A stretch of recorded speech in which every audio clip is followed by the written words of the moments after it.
Assalamualaikum warahmatullahi wabarakatuh.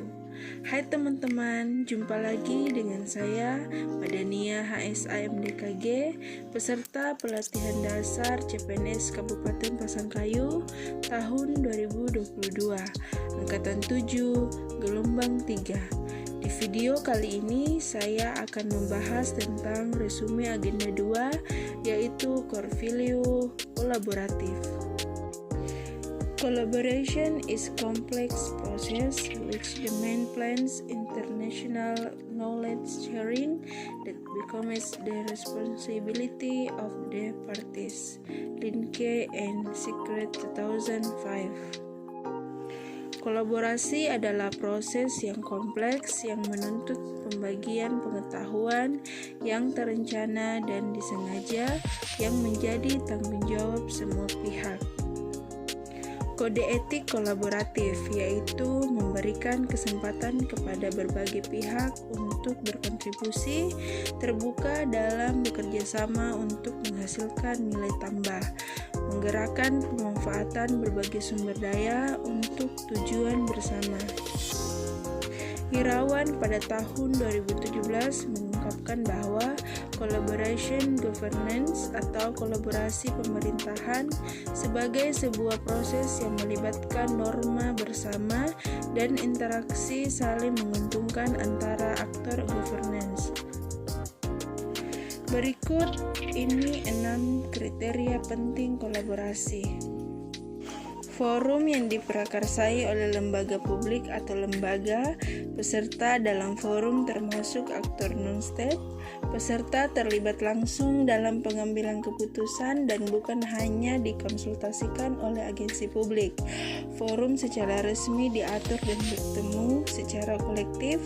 Forum ini bertujuan untuk membuat keputusan dengan konsensus atau bahkan jika konsensus tidak tercapai dalam praktik, dan fokus kolaborasi dalam kebijakan publik atau manajemen. Indikator organisasi kolaboratif kultur. Yang pertama, organisasi menganggap perubahan sebagai sesuatu yang alami dan perlu terjadi. Kedua, organisasi menganggap individu atau staf sebagai aset berharga dan membutuhkan upaya yang diperlukan untuk terus menghormati pekerjaan mereka. Ketiga, organisasi memberikan perhatian yang adil bagi staf yang mau mencoba dan mengambil risiko yang wajar dan menyelesaikan tugas mereka. Keempat, pendapat yang berbeda didorong dan didukung dalam organisasi di setiap kontribusi dan pendapat sangat dihargai. Kelima, masalah dalam organisasi dibahas secara transparan untuk menghindari konflik. Keenam, kolaborasi dan kerja tim antar divisi adalah didorong. Dan ketujuh, secara keseluruhan, setiap divisi memiliki kesadaran terhadap kualitas layanan yang diberikan. Proses yang harus dilalui dalam menjalin kolaborasi.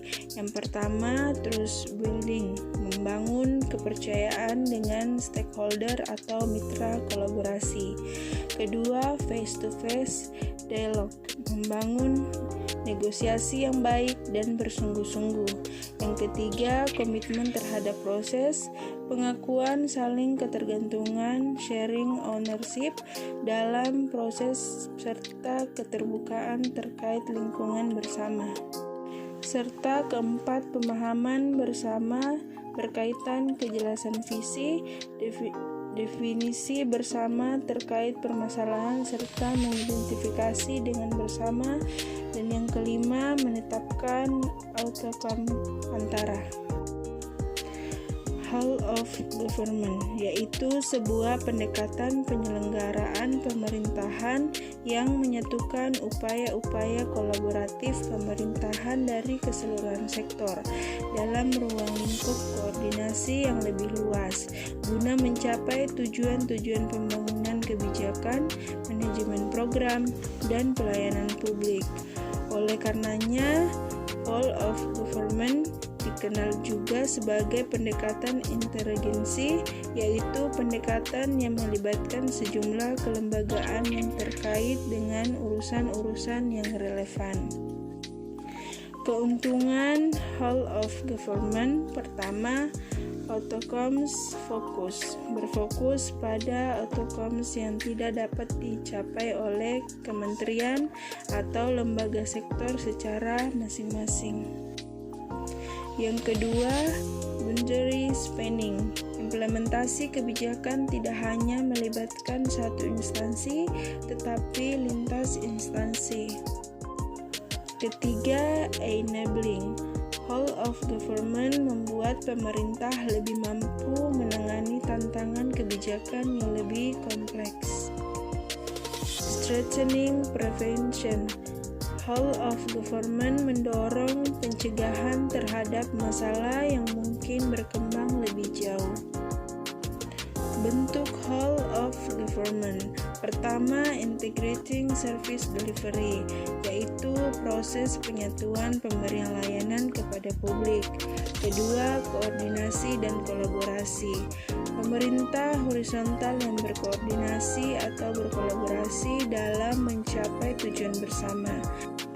Ketiga, integrating and rebalancing governance, yaitu kontrol politik dan otonomi administrasi seperti di Inggris. Keempat, culture change, konsep sosial luhur atau perekat budaya organisasi. Itulah tadi resume agenda 2 dengan materi core value kolaboratif.